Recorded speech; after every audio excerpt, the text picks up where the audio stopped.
pagi untuk teman-teman semua. Semoga teman-teman semua diberikan kesehatan sehingga presentasi pada hari ini dapat berjalan dengan lancar sampai selesai nanti. Intinya saya di sini untuk presentasi, bukan untuk berekspektasi, karena ekspektasi yang tinggi dapat membuat saya terkejut.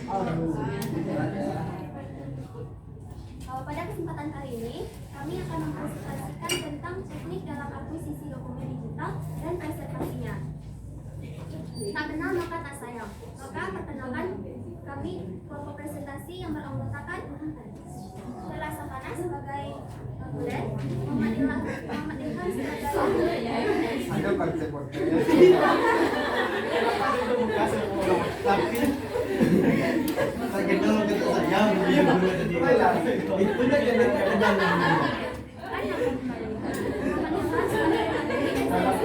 Fauzia sebagai moderator yang akan memandu jalannya diskusi ini.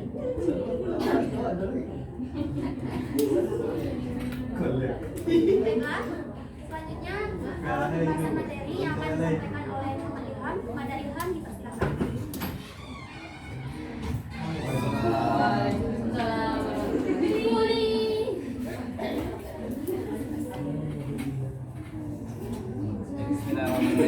Assalamualaikum warahmatullahi wabarakatuh. Waalaikumsalam warahmatullahi wabarakatuh.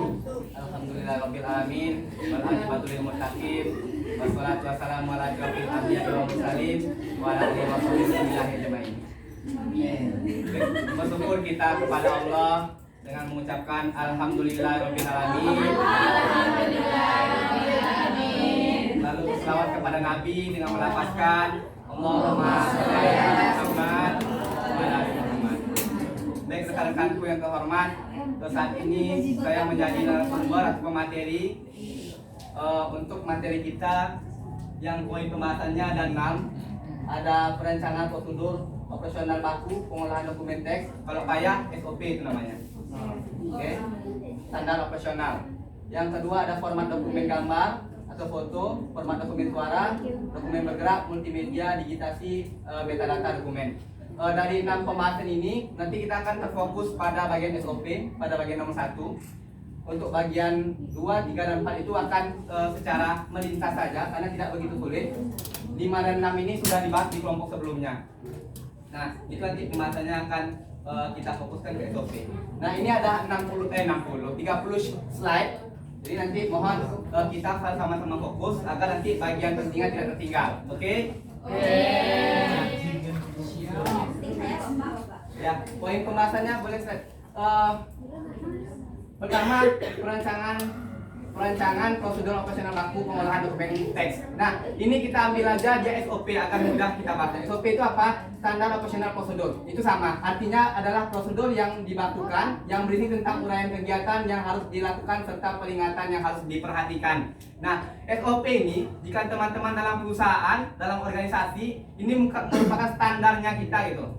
Apa yang harus kita lakukan? Ditulis dalam SOP-nya. Seperti apa alurnya dan seperti apa yang tidak boleh lakukan. Dalam SOP itu sudah ditulis. Teman-teman yang ada saat ini di organisasi pasti paham dengan SOP itu karena harus berjalan dengan SOP dalam pergerakan organisasinya. Lalu ini artian dari kami, tapi coba kita lihat dari penelitian menurut Lodan Moldan tahun 2000, entah apa bedanya sama-sama Lodan. SOP-nya adalah aturan formal yang dipergunakan untuk menyelesaikan permasalahan yang berkembang situasi dengan situasi yang diharapkan. Nah, itu cepat ya, oke boleh. Nah, SOP ini, nah ini maksudnya menyelesaikan permasalahan yang telah dipetakan tadi, di-SOP-kan tadi untuk mendapatkan situasi yang diharapkan. Ini bedanya dengan alur. Mungkin ada yang menganggap bahwa SOP ini sama dengan alur, seperti buat kopi. Pertama ambil gelas, ambil air, masukkan teh atau kopi. Ada juga yang gula dulu. Tapi dalam SOP ini bedanya dia ada 2 kemungkinan, dan iya dan tidak. Apabila dia masukkan teh dulu, maka inilah yang terjadi. Tapi misalnya gulanya dulu, ini yang terjadi. Mungkin boleh teks. Nah, ini ya, berapa pentingkah SOP ini? Di sini dituliskan bagi pemimpinnya, bagi karyawan yang seperti tadi untuk mengetahui seperti apa jalannya, apa kerjaan yang akan dilakukannya. Di sini ya, pelaksanaan di lapangan sebagai pedoman mengerjakan tugasnya dengan benar menuntut aturan yang ditetapkan. Sementara untuk pimpinannya ini sebagai pengawasannya. Misalnya teman-teman ada lihat itu di kafe-kafe atau yang pernah ke resto, biasanya kan ada sampahnya yang tegak di pintu, bukain pintu, tutup lagi. Nah itu kan masuk SOP-nya.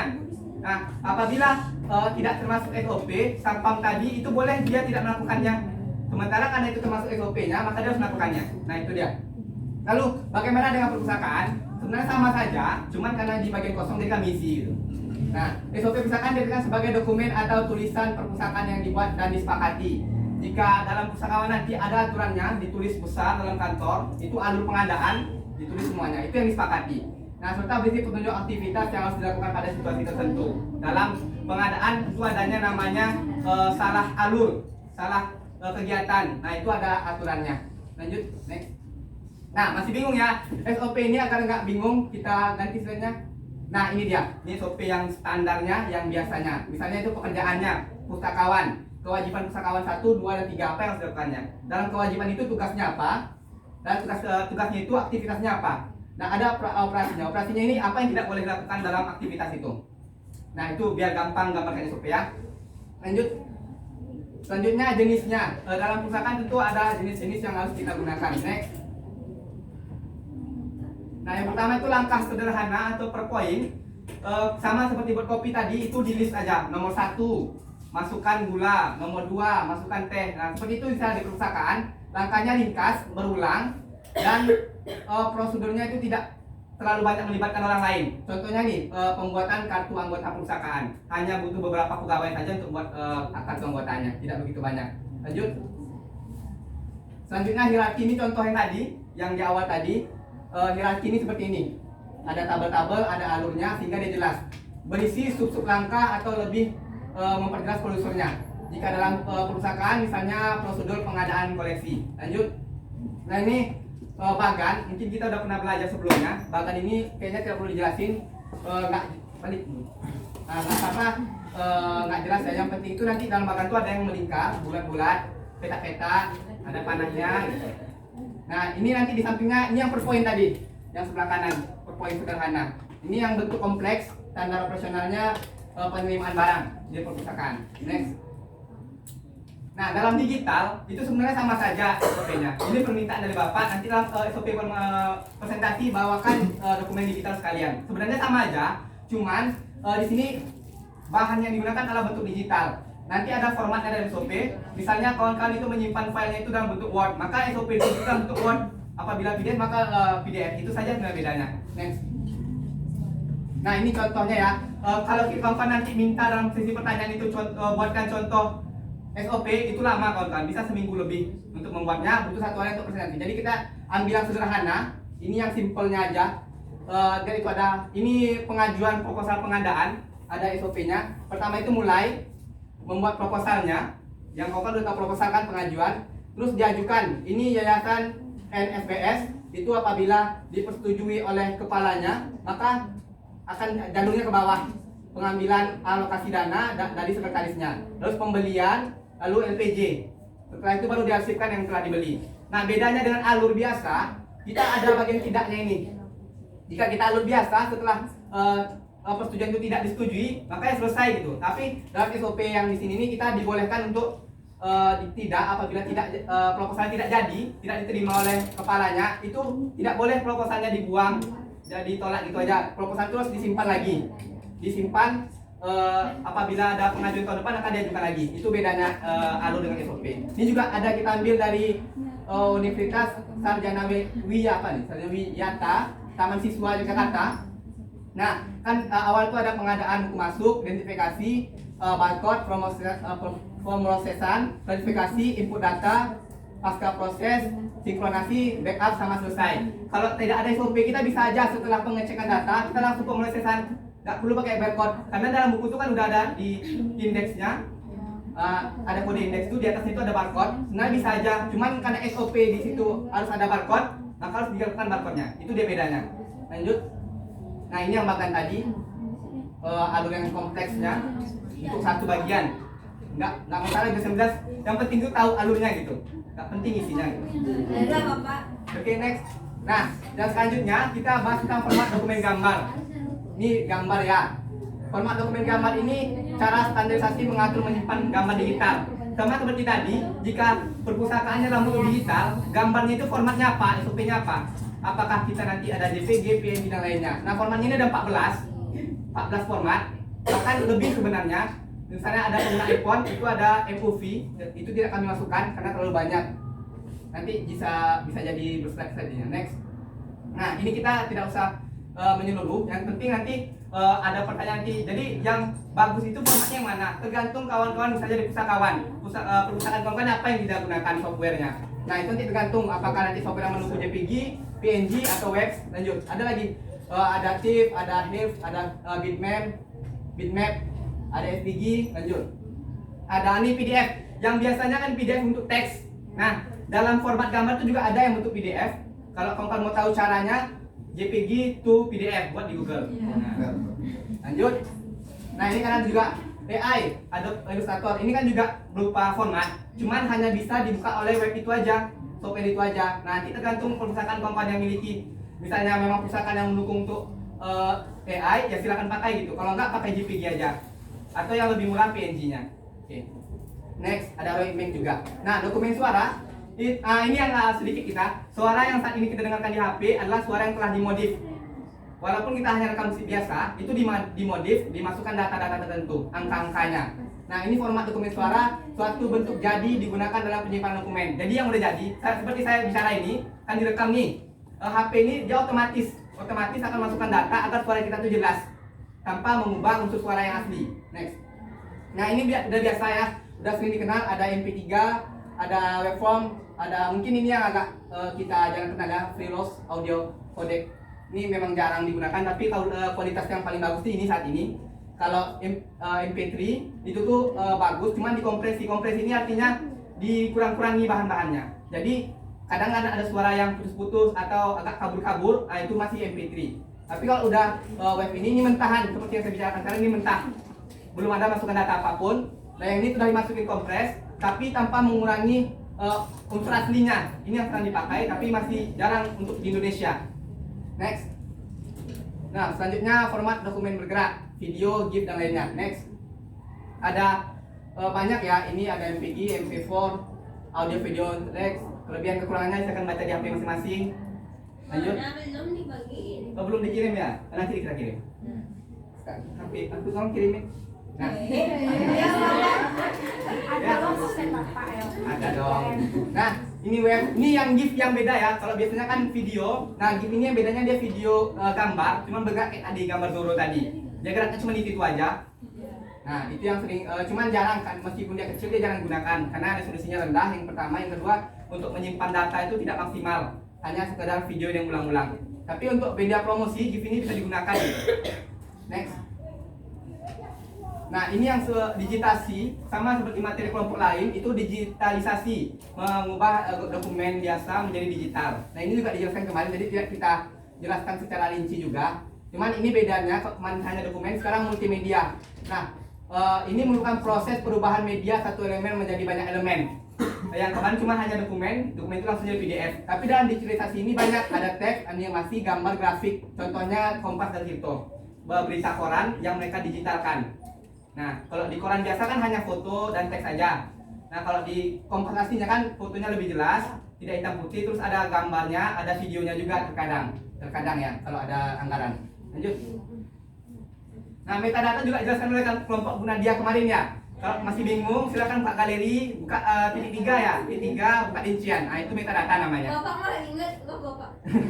Oke, metadata informasi yang ditanam pada sebuah file yang isinya berupa penjelasan tentang file tersebut. Nah, rincian tadi ada judul, ada ukuran file, formatnya tadi apa, dan lain-lain. Itu yang metadata namanya. Nah, dalam dokumen, seperti kan untuk dokumen, dia mengenai name, file, contact, create, date, dan lain-lain. Dan ini nggak semuanya masuk. Terkadang beberapa. Kalau masih mau tahu, silakan buka laptop, buka file manager. Di sebelah dokumen itu kan ada tuh size, file dan lain-lain. Itu metadata namanya. Nah, lanjut. Nah, ini yang beberapa contohnya. Kemarin udah jelaskan oleh kelompok muda dia. Tanya aja ke dia kalau bingung. Nah, jadi kita tidak jelaskan lagi. Ini contoh yang ada. Ini next. Nah, ini daftar pustakaannya. Mungkin tidak banyak ya, hanya itu. Cuma nanti kawan-kawan bingung. Nanti kenapa judul besarnya teknik dalam akuisisi dokumen digital dan preservasinya. Tapi kenapa pembahasannya SOP dan format-format? Jadi gini, akuisisi ini artinya banyak. Ya, akuisisi ini kan artinya banyak. Ada melengsarkan pejabat, akuisisi. Terus ada tentang musik, akuisisi. Cuman akuisisi kita ambil sekarang mencari atau mengambil data. Nah, dalam tekniknya ada SOP tadi. Teknik untuk mendapatkan format digital tadi dengan SOP tadi. Jadi terstruktur. Nah, preservasinya di SOP tadi. Jadi perawatannya jelas, dapatnya jelas, dan juga hasilnya juga jelas, nggak aburadul. Jadi nggak hilang-hilang filenya. Nah, mungkin itu nanti lanjut habis. Mungkin itu saja. Nanti kalau ada yang bingung silahkan ditanyakan. Yang bisa saya jawab. Nggak bisa saya jawab, saya lemparkan kembali. Itu saja. Saya akhiri. Billahi taufiq wal hidayah. Wal hidayah. Wassalamualaikum warahmatullahi wabarakatuh.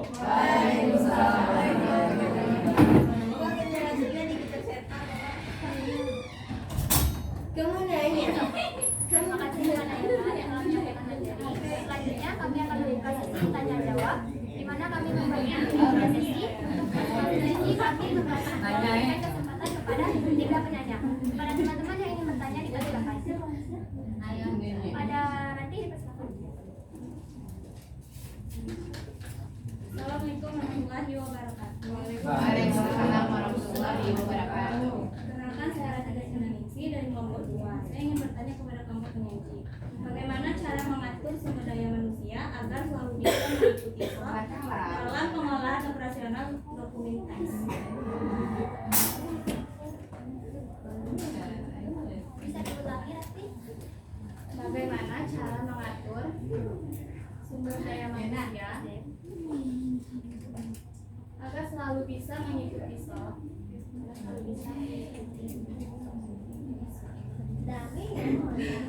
Dalam pengolahan operasional dokumen teks.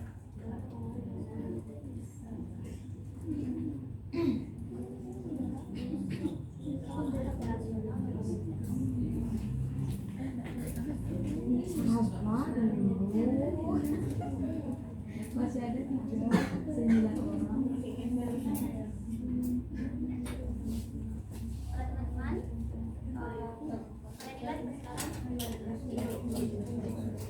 Kenalkan, saya Fadila dari kelompok 10 dengan NIM 2034775. Apakah SOP memiliki titik kelemahan atau kelemahannya tergantung kepada manusia yang menjalankan sistem operasional?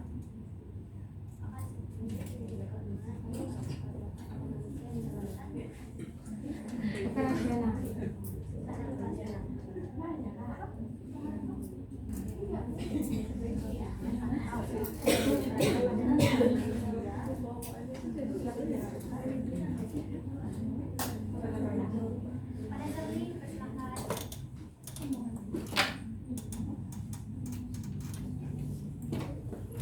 saya Safri dengan nomor 17 dari kelompok 2. Saya ingin bertanya kepada penyaji. Pertanyaannya itu tentunya setiap kita memiliki atau membutuhkan SOP. Namun saya juga ingin mengetahui sejauh mana sih SOP itu dapat diterapkan di segala bidang dan apakah SOP memungkinkan dapat diubah agar dapat disesuaikan dengan keadaan sekalipun melanggar ketentuan yang telah baku. Terima kasih. Saya kirim saya di ya.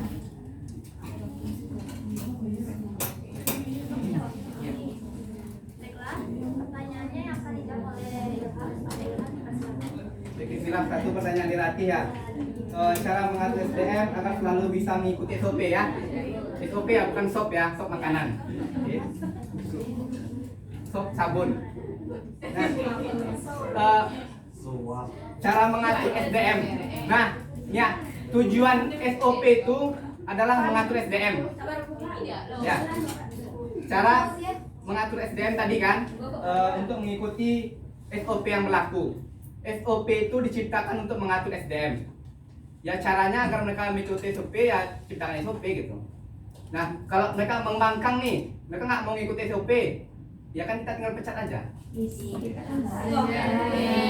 Ya enggak ya. Kalau dalam struktur organisasi, baik itu perusahaan, organisasi kampus dan lain-lain, itu ada namanya SP, SP1, SP2, SP3 pecat.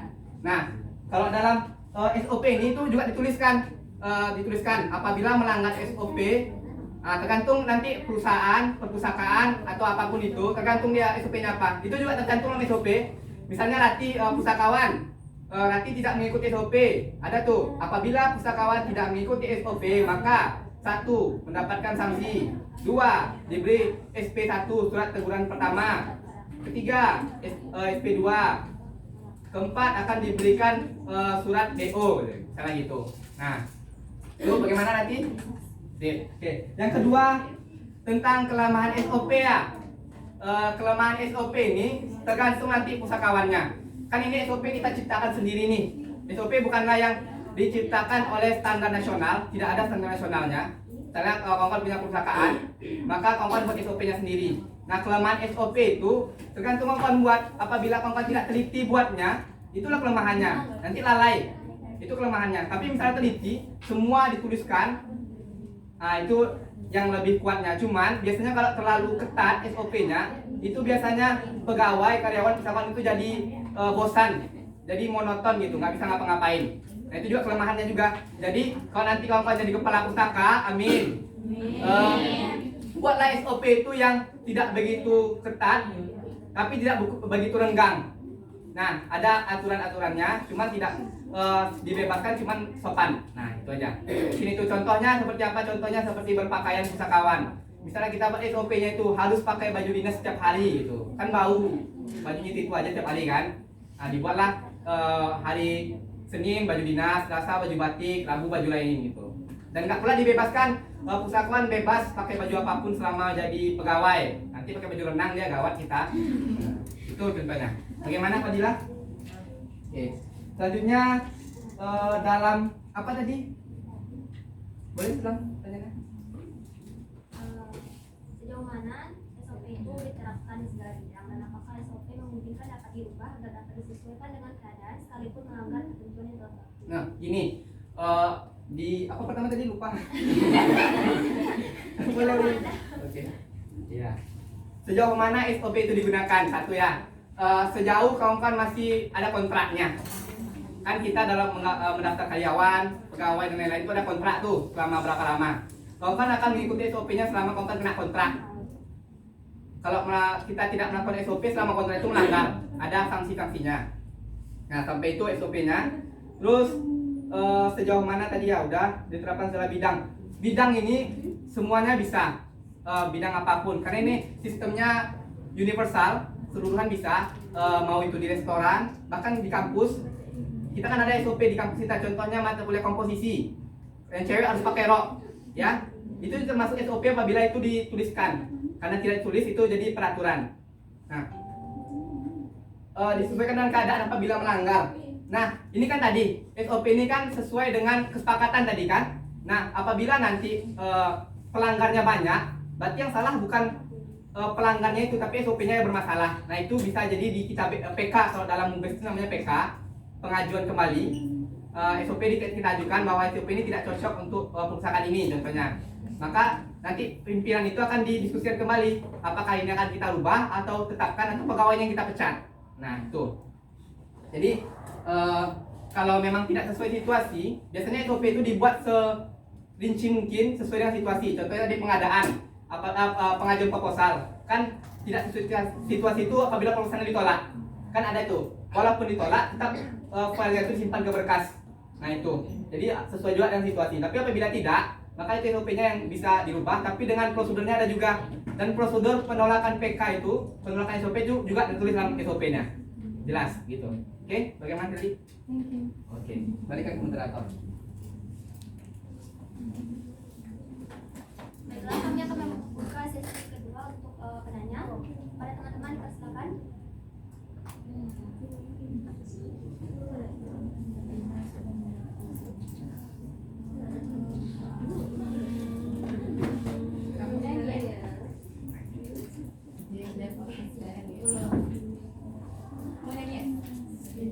Apakah ada teman-teman yang ingin bertanya?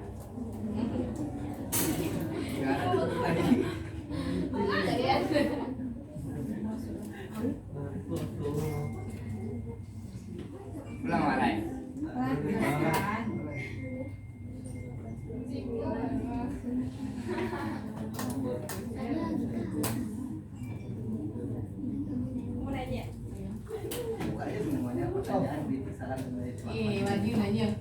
Aku nanya menanggapi jawaban saya dari jawaban Serdi tadi kan kata Ilham tadi Silakan berdiri. agak jauh. Menanggapi sedikit jawaban Ilham dari pertanyaan nomor 3 tadi kan tadi Ilham bilang SOP itu berlaku terhadap kontrak ya. Kalau misalnya kontrak itu tidak ada, apakah kita boleh sewenang-wenangnya? Kan pekerjaan itu tidak selalu ada kontrak. Yang semua.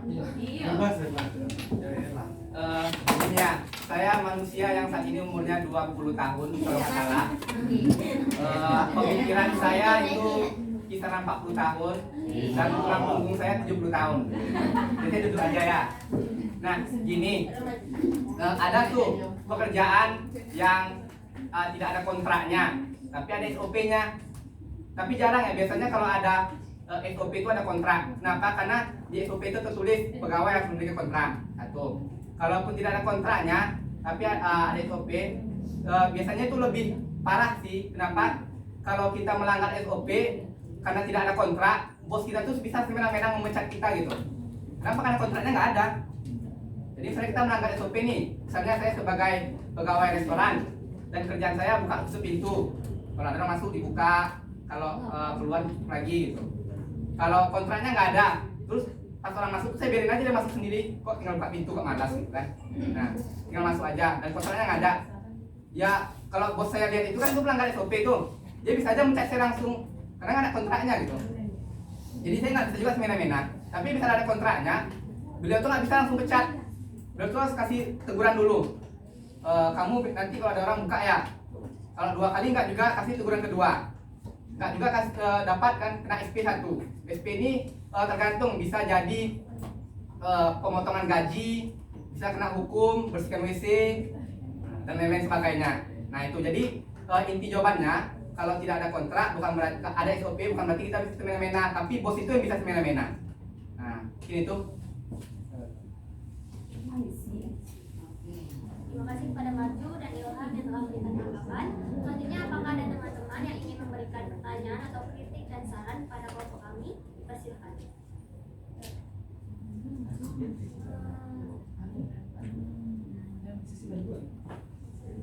Kepada Kak Ana, silakan. Baiklah, saya akan bertanya kepada kelompok penyaji. Menurut saudara, apa yang akan terjadi jika suatu transaksi seperti pengadaan atau peminjaman bahan pustaka dijalankan tanpa SOP? Apa yang terjadi jika pengadaan dilaksanakan? Saya ada pertanyaan.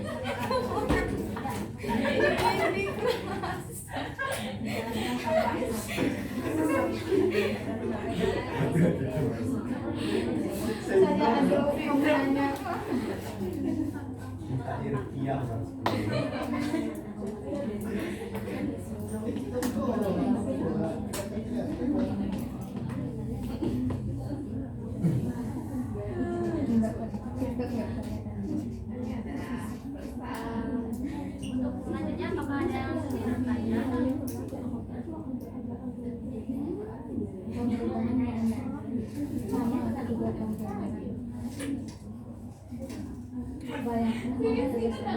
ingin bertanya? Iya, gitu deh tadi kita.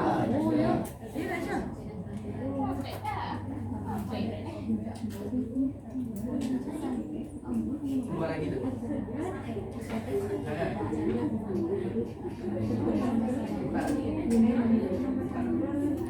Ayo teman-teman. Apakah masih ada teman-teman?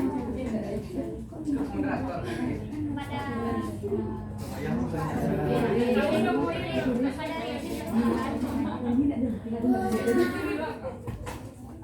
Assalamualaikum warahmatullahi wabarakatuh. Waalaikumsalam.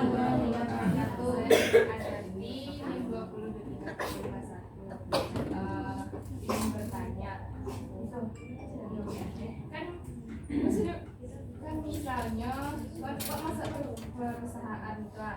Jadi SOP-nya lah diterapkan, tapi SOP-nya itu banyak yang karyawannya banyak yang nggak cocok di SOP yang berlaku di perusahaan. banyak karyawannya mengundurkan diri. Itu kan kesalahan perusahaan. Jadi Pak, untuk memperbarui SOP-nya tuh harus dengan karyawannya atau emang telah ditetapkan perusahaan itu sendiri?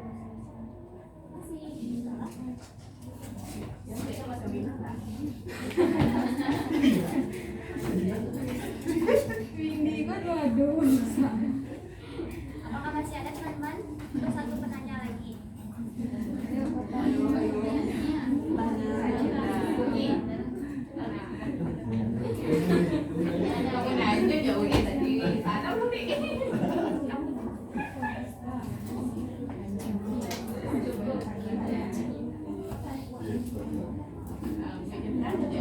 Ini lagi di siapa sebenarnya? Yang datang sekarang.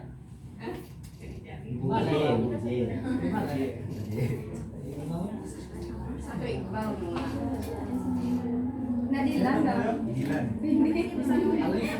Dilan tak ulang. Nggak ada lagi nah. Apakah masih ada teman-teman kepada dia yang mau kita dipersilakan.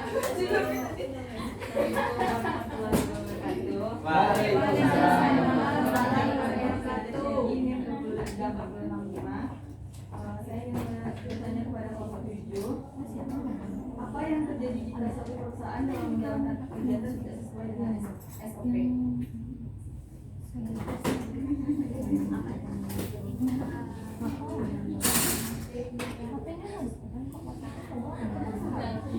Untuk pertanyaannya akan dijelaskan akan dijawab oleh Imam kepada Imam, dipersilakan. Ya, boleh di bagian contoh film. Ya. Baik, bismillah. Pertama jawaban dari Kak Ana ya. Apa yang terjadi jika pengadaan tidak sesuai SOP ya Kak? Ini salah satu pengadaan ya. Ini SOP-nya, alurnya. Nah, apabila tidak ada SOP ini bagaimana terjadinya? Gini, misalnya ini nggak ada kan? Dan kita sebagai pusakawan, kita adakan pengadaan. Setelah pengadaan buku langsung aja kita backup data. Backup data langsung selesai. Nggak usah pakai input data, pakai klarifikasi, nggak usah. Apa yang terjadi? Di rak buku itu ada nomor klasifikasi. Jika tidak ada SOP-nya maka itu nggak ada. Itu melanggar kode etik perpustakaan. Jadi perpustakaan tidak layak, satu. Yang kedua, jika tidak ada pengadaan ini SOP-nya, akan sulit dalam memproseskannya. Sulitnya gimana? Misalnya ini kelompok A yang punya tugas pengadaan. SOP itu tidak tulis bahwa kelompok A akan mengerjakannya. Jadi setelah diajukan proposal, dananya cair, mereka nggak beli, santai aja. Karena nggak ada SOP yang ngatur gitu.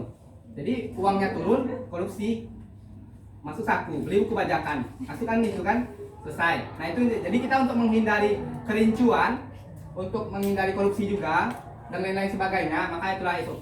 Kalau nggak ada, jadi intinya kalau nggak ada SOP akan hancur gitu, susah jadi kinerjanya dan kejahatan-kejahatan itu akan muncul. Gitu, bagaimana Kak Ana? Oke, makasih Kak Ana. Selanjutnya dari Rin.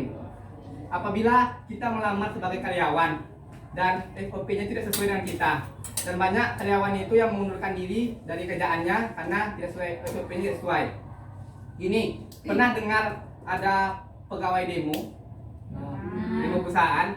Nah itu salah satu penyebabnya SOP tidak sesuai. Kalau kita karyawan tuh kita nggak punya hak apa-apa kan untuk SOP kan? Salah satunya itu tuh demo minta perusahaan untuk memperbaiki SOP-nya. Kalau kawan-kawan di situ posisinya sebagai posisi penting, itu ajukan PK ke kepala pimpinan dan lain-lainnya. Ajukan PK, minta ubah SOP di bagian mananya. Nanti setelah itu bahkan kalau memang disetujui, nanti kepala itu akan mengundang pimpinan-pimpinan lain. Misalnya itu direktur, dia akan mengundang manajer-manajer yang lain. Gitu. Nah, bagaimana kita sebagai karyawan nih, tapi kita belum diterima gitu, masih melamar, SOP tidak sesuai, ya terima aja gitu. Masa kita orang luar mau mengubah SOP kan nggak mungkin. Jadi pilihannya dua, kalau memang mau masuk jadi pekerja, ikuti SOP-nya. Jika tidak ingin ikuti SOP-nya, silakan cari perusahaan lain. Tuh, gimana Dit? Dan terakhir dari Gita, apa tadi dari Gita? Apa yang terjadi suatu kegiatan tidak iya tidak sesuai dengan SOP.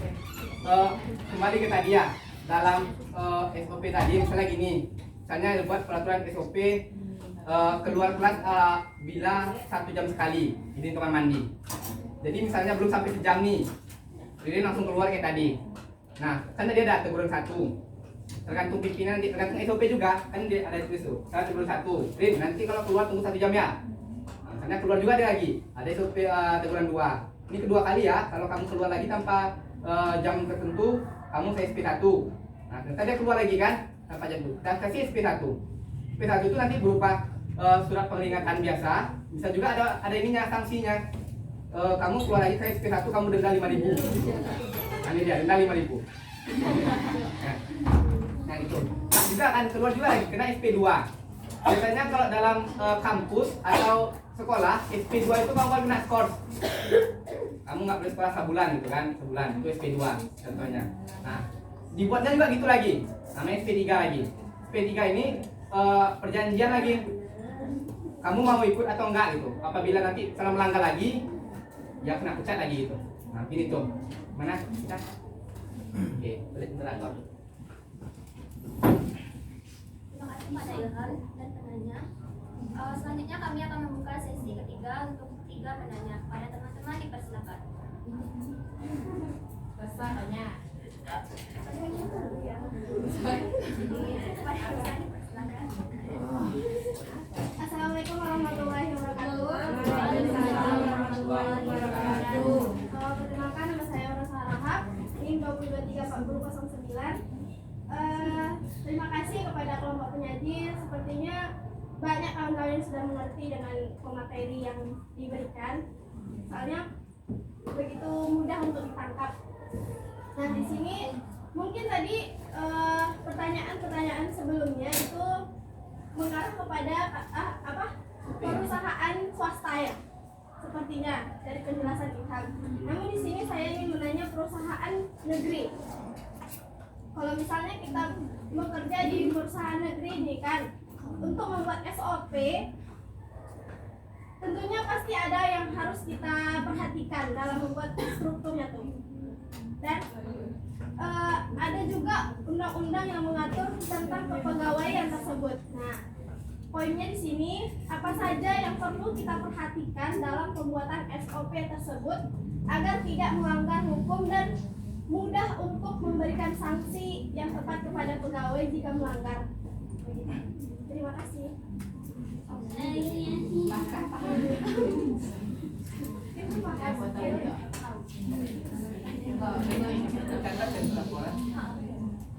kasih pada Rosa. Apakah ada pertanyaan lagi dari teman-teman? Pada Siti dipersilakan.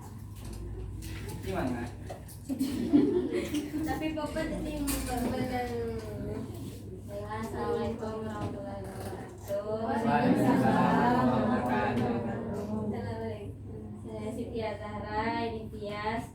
NIM 2723405 kelompok 4. Jadi pertanyaan saya yaitu bagaimana solusi dari kelompok penyaji jika terjadi penyalahgunaan dokumen digital kayak foto, misalnya dia main Tinder tapi pakai foto gitu.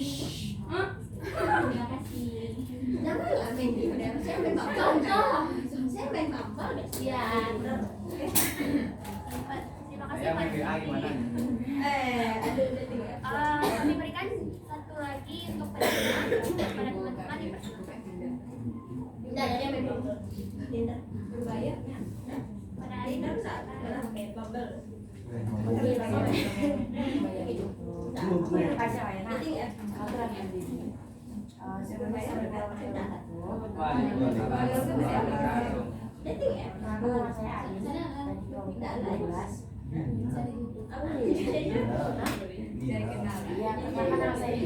kelompok 12.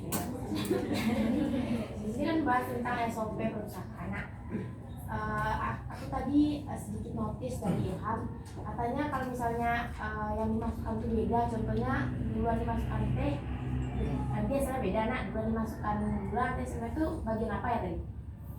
Di pertama nggak sih kalau tidak salah. Nah, Itu termasuk poin-poin. Oh, termasuk ke poin-poinnya.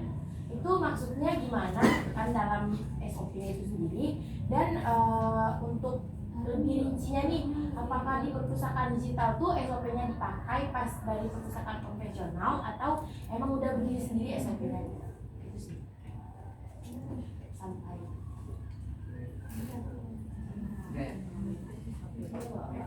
Saya sama dengan Adin, saya mager begini. Ya, Nah, silakan dibaca. boleh ya. Pertanyaan dari Marosta ya. Apabila perusahaan itu negeri atau perusahaannya negeri, sebenarnya ini sama aja negeri. Cuman kita contohkan kampus kita sekarang. Kampus kita sekarang ada PTNBH, tahu? Tahu PTNBH? Oh ya. Begini, setiap kampus itu ada peraturannya. Jika misalnya di organisasi, kawan-kawan silakan tanya ke MPM, Majelis Permusyawaratan Mahasiswa.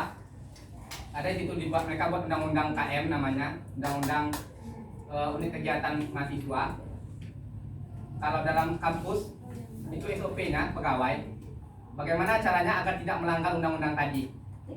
Biasanya tetap SOP dibuat apabila kita sekarang ini negeri nih, kan ada jenjangnya, tidak hanya bagian internal saja tapi eksternal. Kalau kita udah PTNBH sekarang, yang paling tinggi itu bukan rektor. Yang paling tinggi itu namanya MWA. MWA itu ada 10 orang, salah satu dari 10 itu ada mahasiswa. 9 lagi adalah orang kampus. Nah, jika kita misalnya SOP kita belum ada nih, kampus kita negeri PTNBH tapi SOP kita belum ada, maka pihak rektorat, birokrat itu akan membuat peraturan atau SOP-nya, dibuatkan.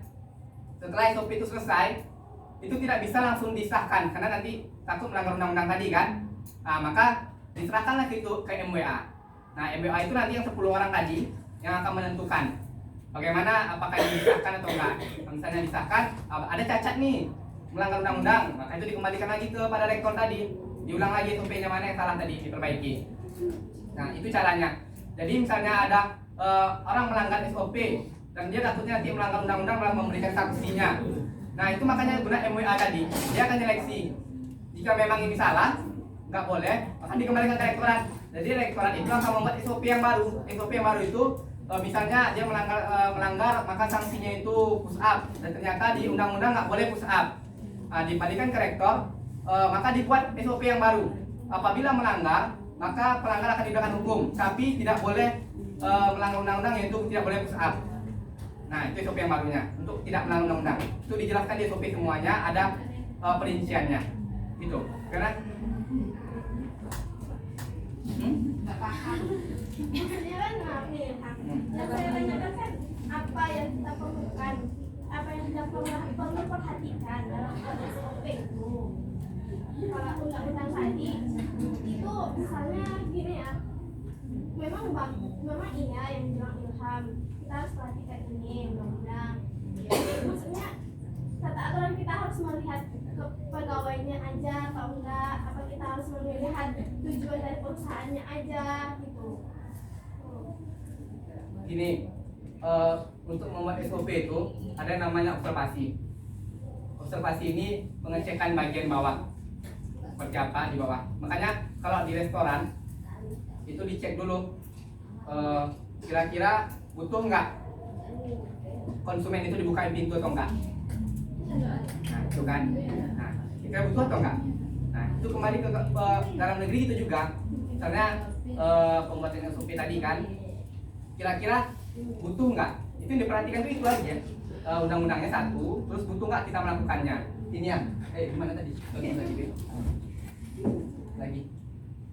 Nah, gini, bagian ini. Nah, ini kan ada nih, setelah membuat proposal, sebelum membuat SOP ini, kan terus pertimbangan, observasi. Kira-kira setelah membuat proposal butuh nggak kita persetujuan dari kepalanya? Nah, kalau rasanya nggak butuh, ngapain kita buat itu? Itu perhatikannya, itu perhatikan. Kalau misalnya butuh, kita buat. Nah, bagaimana caranya agar tidak melanggar undang-undang? Misalnya undang-undang tadi proposalnya itu nggak boleh dibuang, harus diaktifkan. Makanya itu kita buat garisnya ke bawah. Tidak. Nah, jadi setelah proposal selesai dan tidak disetujui, maka kita buat alurnya lagi. Proposal itu tidak boleh dibuang dan disimpan lagi. Nah, seperti itulah dengan melanggar peraturan. Melanggar peraturan apabila melanggar ke bawah. Tapi apabila dia tidak melanggar maka ke samping gitu. Tidak. Itu diperhatikan. Mana? Berarti poinnya tuh kita harus observasi Oh, pasti. dulu ya. Ya. Terima kasih. Selanjutnya tadi siapa lagi? Siti. Ya. Apa tadi?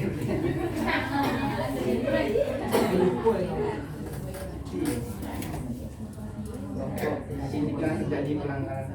Ya, berarti tunggu loh. Ini bingung juga nih penyalahan dokumen digital. Contohnya gimana nih?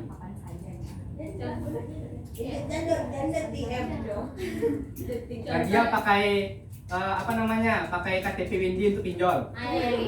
Penyalahan dokumen digital. Sebenarnya, nah, gini, berarti kita larinya kepada kalau gitu misalnya penyalahannya kan, nah dia dapat uang sementara Windy harus bayar utang. Balik kepada si pinjolnya nih, peminjamannya. Maka kalau dan sekarang itu pinjol itu ada SOP-nya. Kawan-kawan kalau memang mau pakai KTP itu harus foto sama wajah. Oh, pernah dibuat. Ya gitu ya. Kamu nanya ya. Ya gitu jadi bagaimana cara tidak menjadikan penyalahgunaan dokumen digital? Tadi lah SOP tadi diciptakan agar tidak salah guna gitu. Contoh tadi proposal tadi. Kalau tidak ada persetujuan dari ininya, tidak ada ini misalnya ini kita sepakati LPJ-nya aja, nggak ada LPJ misalnya, SOP-nya nggak ada LPJ kan. Setelah uang cair, buku dibeli tapi nggak ada LPJ, kita bisa aja buat beli buku yang harganya 100.000, kita beli bajakannya 30.000, untung kita kan 70.000. Nah, jadi agar tidak salah, kita ciptakan SOP tadi. Seperti tadi agar tidak Windy ini bayar utang dia, maka SOP-nya foto KTP itu sama wajah, jadi bisa diidentifikasi. Ini tuh, gimana? Tapi GoPay saya nggak premium Pak, sudah pakai aja Pak. Itu salah sendiri ya. Oke, Gana Siti. Terakhir Alinnya. Alin tadi. Gana Alin tadi apa nanya apa? Alin lupa lupa. Ya, poin kenapa? Yang tadi aku sedikit ya. Kalau misalnya tuh pasti bakal beda. Contohnya tuh ke yang kalau misalnya duluan masuk ANP hasilnya beda, Ya. kalau masuk ANP dulu hasilnya beda. Maksudnya dalam SOP, terus tuh dalam yang sederhana terpoin itu kan. Terus itu juga apa tadi ya? SOP yang di perusahaan digital apakah sama gitu? Bukan sama sih, kayak yang lanjutan dari perusahaan konvensional. Oh iya. Nah, satu-satu ya. Pertama dari poin sederhana. Gini, contoh kita ambil yang ini aja yang udah ada. Pembuatan kartu anggota perpustakaan. Tadi kan Ope bilang kopi dulu rasanya beda dengan gula dulu. Contohnya kan. Ini kita ambil misalnya kita siapkan kartunya dulu, baru kita minta data pemustaka, calon pemustaka. Itu akan beda dengan jika kita minta datanya dulu baru kita cetak kartunya. Bedanya apa? Kalau kita buatkan kartunya dulu, jumlah kartu ini nggak akan sesuai. Belangkunya kartunya nanti pertama nggak cukup atau berlebih. Satu. Yang kedua, kalau kita anggota dulu, kita catat dulu data-datanya. Jadi kita tahu berapa jumlah hari ini yang pustakawan mendaftar. Nah, baru kita buatkan kartunya. Jadi lebih optimal. Itu makanya SOP-nya itu biar lebih rinci. Kita nggak salah posisi. Itu satu yang. Kedua, apakah SOP yang perpustakaan digital merupakan penerusan dari konvensional? Iya, Din? Nah, misalnya Alin punya perpustakaan konvensional, nggak ada digitalnya kan? Nah, maka SOP-nya itu ya konvensional aja, jangan ada digital. Tapi ingin meningkatkan ke dokumen digital. Setelah disahkan, maka ada namanya rapat pimpinan. Itu menciptakan SOP yang seperti tadi itu disepakati bersama. Jadi SOP-nya misalnya pengadaan tadi, balik ke contoh. Lagi. Gini, ini misalnya pengadaannya kan. Ini kan buku masuk, pengadaannya buku nih. Maka karena konvensional, maka ada rapat lagi disusun SOP yang baru. Dibuat itu nggak buku masuk tapi dokumen digital yang masuk baru. Misalnya dibuat 2 dan verifikasi dan lain-lain. Terus dibuat dalam keterangan tadi lagi. Lagi contoh, nah di bawah. Ini kan di sampingnya ada nih per poin. Misalnya alurnya di situ kan digital. Dibuat di sini formatnya harus PDF. Buatnya format dokumennya. Nah itu contohnya. Kalau misalnya cetak nih ada nih, dibuat itu suppliernya penerbitan harus PO. PO-nya dia pre-order harus dipesan dulu. Nah jadi gitu juga dengan dokumen kita buat. Kita buat dokumen itu memang bukan bajakan, bukan minta di WA dan lain-lain. Harus PO yang sedang pre-order. Nah itu dokumen. Jadi memang nggak terusan, cuman diperbaiki lagi ditambah. Penambahan ya. Oke, sampai tadi. Oke, tadi berapa? Kalau ada nanya Waalaikumsalam warahmatullahi wabarakatuh. kalau nggak ada, Baiklah, terima kasih kepada Ilham. Apakah dari teman-teman masih ada yang ingin ditanyakan? Baiklah, ya. Baiklah. Selanjutnya yaitu pembacaan kesimpulan yang akan dibacakan oleh Sheila. Kepada Sheila dipersilakan. Kesimpulannya adalah dokumen dikenal oleh konsep kesimpulan penyimpanan.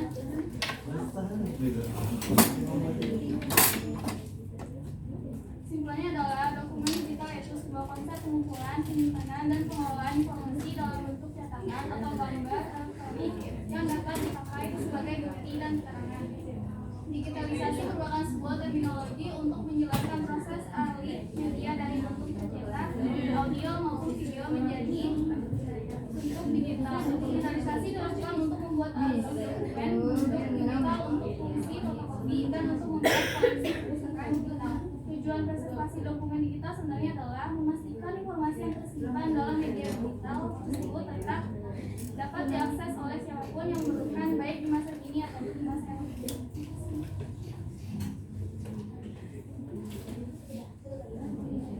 datang.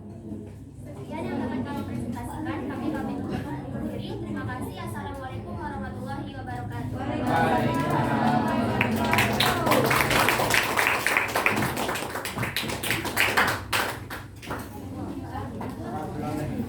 Ya karena waktu datang. Udah lah, apa dikit lagi ya?